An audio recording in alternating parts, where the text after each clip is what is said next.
Hi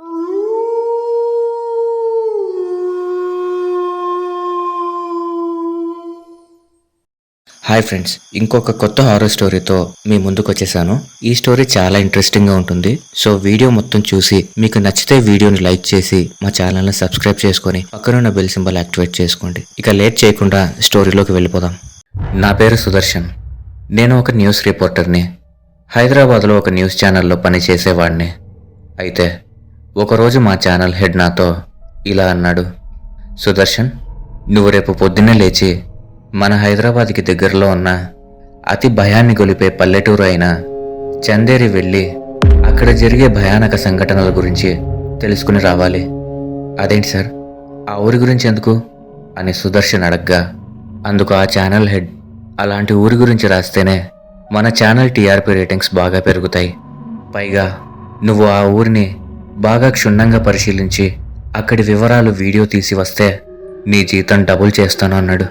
అందుకు సుదర్శన్, అలాగే sir, తప్పకుండా వీడియో షూట్ చేసి తీసుకొని వస్తాను అని చెప్పి మరుసటి రోజు ఉదయాన్నే లేచి త్వరగా తెమిలి తమ కెమెరా, ట్రైపాడ్ అన్ని సిద్ధం చేసుకుని ప్రయాణానికి బయలుదేరాడు సుదర్శన్ ఆ ఊరైన చందేరి చేరుకున్నాడు. తాను వచ్చేసరికి సరిగ్గా మధ్యాహ్నం 12 అవుతోంది. అయితే అతను ఆ ఊరు కొత్త. ఎవరిని అడగాలో తెలీదు, ఏం చేయాలో తెలియడం లేదు. దాంతో ఆ ఊరి ప్రెసిడెంట్ అయిన జయదేవ్ గారిని కలిసి నేను వాళ్ళ ఊరికి రావడానికి గల కారణం చెప్పి వసతి భోజనం గురించి అడిగాను. అప్పుడు జయదేవ్ గారు ఇలా అన్నారు, ఇప్పటి వరకు మా ఊరి గురించి రాయడానికి ఎవరూ రాలేదు బాబు. ఎందుకంటే ఈ ఊరంటూ ఒకటి ఉందని ఎవరికీ తెలియదు. పోనీలా బాబు, నువ్వైనా వచ్చావు. ఇక్కడ ఊరి పొలిమేరలో ఒక అవ్వ, ఆవిడకో 3 గదుల ఇల్లు ఉంది. అక్కడ నీకు వసతి ఏర్పాటు చేస్తాను. మా ఊర్లో ఏ అతిథి వచ్చినా ఆ అవ్వ ఇంట్లోనే వసతి ఏర్పాటు చేస్తాం అని చెప్పాడు. తర్వాత సుదర్శన్ ఆ అవ్వ ఇంట్లో సేదతీరి ఆ అవ్వని ఇలా అడిగాడు, అవ్వ, నువ్వు ఈ ఊళ్ళో ఎన్నాళ్ళ బట్టి ఉంటున్నావు? అందుకు ఆ అవ్వ 12 సంవత్సరాలు బాబు అని చెప్పింది. అయితే నీకు ఈ ఊరు గురించి ఏమైనా తెలుసా అని సుదర్శన్ అడగ్గా, నాకేమీ సరిగా తెలియదు బాబు. ఇప్పటికే సమయం రాత్రి 9 అవుతోంది. సరే బాబు, అయితే నువ్వు ఆ గదిలో పడుకో, నేను వీధి వైపు ఉన్న గదిలో పడుకుంటాను అని చెప్పి తన గదికి తను వెళ్ళిపోయింది. అయితే సుదర్శన్కి నిద్ర పట్టక ఆ ఇంటి మేడ మీదకి వెళ్ళాడు. అక్కడ ఒక సంఘటన చూశాడు. అదేంటంటే, ఒక కరుడు గట్టిన దొంగ ఆ ఊరి చివరిలో ఉన్న శ్మశానం పక్కన ఉన్న ఇంట్లోకి వెళ్తూ ఉన్నాడు. వెంటనే సుదర్శన్ కూడా అతని వెంట తన ట్రైపాడ్ కెమెరా పట్టుకొని వెళ్ళాడు. ఆ శ్మశానం పక్క నుంచి వెళ్తున్నప్పుడు ఏవో వింత అరుపులు, శబ్దాలు వినిపించాయి. సుదర్శన్ అవేవి పట్టించుకోకుండా ఆ దొంగ వెంటే వెళ్ళాడు. అయితే సుదర్శన్ ఆ శ్మశానం పక్కన ఉన్న ఇంట్లోకి వెళ్ళలేదు. ఎందుకో భయం వేసి ఆ ఇంటి బయట ఓ పక్కన ఉన్న కిటికీలో నుంచి జరిగేది ఆ ట్రైపాడ్ కెమెరాలో షూట్ చేస్తూ చూశాడు. ఆ కరుడుగట్టిన దొంగ ఆ ఇంట్లోకి వెళ్ళిన తర్వాత జరిగిన కథ. దొంగ ఆ ఇంటి తలుపులు తీసి అడుగు ముందుకు వేసి వెళ్ళాడు. వెళ్ళిన వెంటనే ఆ తలుపులు వాటంతటా అవే మూసుకుపోయాయి. ఆ దొంగకు మొదట భయం వేసింది. తర్వాత ధైర్యం తెచ్చుకొని మెల్లిగా ముందుకు నడవసాగాడు. ఎదురుగా 2 గదులు మాత్రమే ఉన్నాయి. అయితే ఆ దొంగ ఒక గది తలుపు తెరిచి లోపలికి వెళ్ళాడు. ఆ గదంతా చీకటిగా ఉంది.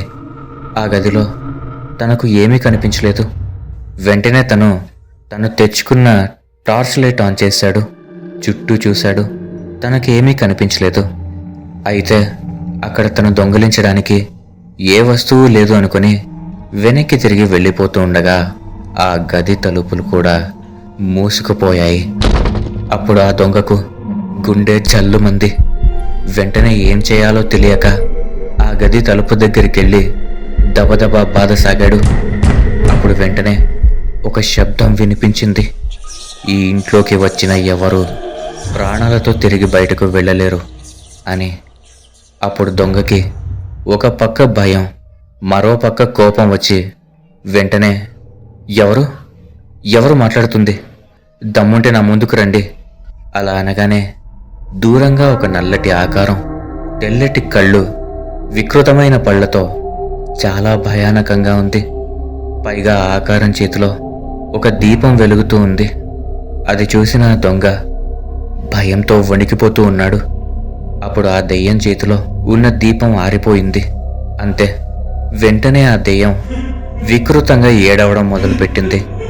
ఆ ఏడుపు వినగానే దొంగకు ఎక్కడా లేని భయం ఎక్కువైంది. ఆ భయంతో ప్యాంటు తడిసిపోయింది కూడా. దాంతో చేసేదేమీ లేక దొంగ ఆ దెయ్యంతో ఇలా అన్నాడు, అమ్మా, నీవెవరో నాకు తెలియదు. దయచేసి నన్ను క్షమించు. మీ ఇంటికి రావడం, మీ ఇంట్లో దొంగతనం చేయాలనుకోవడం నా తప్పు. దయచేసి నన్ను వదిలిపెట్టు అని ప్రాధేయపడ్డాడు. అప్పుడు వెంటనే ఆ గది తలుపులు వాటంతటా అవే తెరుచుకున్నాయి. తర్వాత ఆ దొంగ బయటకు వచ్చి వెంటనే వీధి తలుపులు తెరుచుకుంటాయని ఎదురు చూశాడు. వెంటనే ఆ ఇల్లు మొత్తం పొగ అలుముకొని చిమ్మ చీకటి ఆవరించింది. అప్పుడు ఆ వీధి తలుపుల దగ్గర కొంతమంది నించుని ఉన్నారు. వాళ్ళు ఎవరై ఉంటారని ఆ దొంగ తన దగ్గరున్న టార్చ్ లైట్ ఆన్ చేసి చూశాడు. చూడగానే వెన్నులో వణుకు పుట్టింది ఆ దొంగకి. ఆ టార్చ్ లైట్లో దొంగ చూసింది మొదట ఆ ఊరి ప్రెసిడెంట్ జయదేవ్. చూడటానికి ఆయన శరీరం సగం కాలి, తల విరిగిపోయి, కళ్ళు చూడడానికి నల్లగా, చేతిలో కత్తి పట్టుకుని ఉన్నాడు. తర్వాత ఆ ముసలి అవ్వ, తనకేమో కాళ్ళు లేవు, కళ్ళు మాత్రం తెల్లగా ఉన్నాయి. అలా ఆ ఊరి జనాలందరూ అక్కడే ఉన్నారు. అప్పుడు ఆ దొంగకి అర్థమైన విషయం ఏంటంటే ఆ ఊరి జనాలందరూ ఎప్పుడో చనిపోయారు.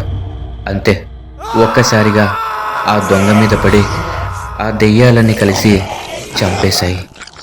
ఇదంతా చూసిన సుదర్శన్కు తన కాళ్ళు చేతులు వణుకుతూ భయంతో వెంటనే తన చేతిలో ఉన్న ట్రైపాడ్ కెమెరా షూట్ చేయడం ఆపేసి తనకు ఆతిథ్యం ఇచ్చిన అవ్వ, ఆ దెయ్యాలలో ఉన్న ఆ ముసలి అవ్వ ఒకటేనని, పైగా ఆ ఊరు ఎప్పుడో శ్మశానంలా మారిపోయిందని తెలుసుకుని వెంటనే వెనక్కి తిరగగానే ఎదురుగా ఆ ఊరి జనాలందరూ సుదర్శన్ కేసి కోపంగా చూస్తున్నారు.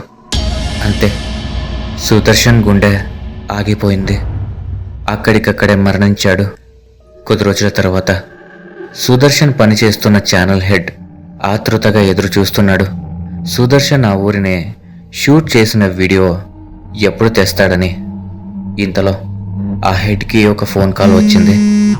తీరా చూస్తే అది సుదర్శన్. ఏమిటయ్యా సుదర్శన్, ఎప్పుడు తెస్తావు ఆ వీడియో అని అడిగాడు.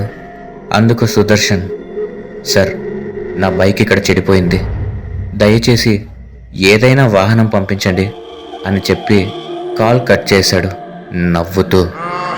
ఇప్పుడు ఫోన్ చేసింది సుదర్శన్ కాదు, సుదర్శన్ ఆత్మ. అలా ఆ ఊరికి ఎవరో ఒకరు వస్తూనే ఉంటారు, చనిపోతూనే ఉంటారు. ఓకే ఫ్రెండ్స్, ఈ స్టోరీ కనుక మీకు నచ్చినట్లయితే ఖచ్చితంగా ఈ వీడియోని ఒక లైక్ చేసి మీ అభిప్రాయాలను కామెంట్ చేసి మీ స్నేహితులు మరియు బంధువులతో షేర్ చేసుకోండి. అలాగే మా ఛానల్ని సబ్స్క్రైబ్ చేసుకొని పక్కనున్న బెల్ సింబల్ని యాక్టివేట్ చేసుకోండి. Thanks for watching.